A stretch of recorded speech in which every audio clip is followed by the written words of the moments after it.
कोणत्याही जाती धर्मापेक्षा माणुसकी हा धर्म जगात सर्वात मोठा आहे।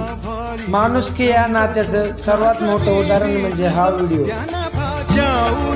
होई खाती कधी आंधळ्याच्या करी घेऊन लाट येतो किनाऱ्यावरी तोला सारा जगाचा तो सावरी राहतो धोमनी या जनी जीवनी एका पाशाणी तो सांग मा बालका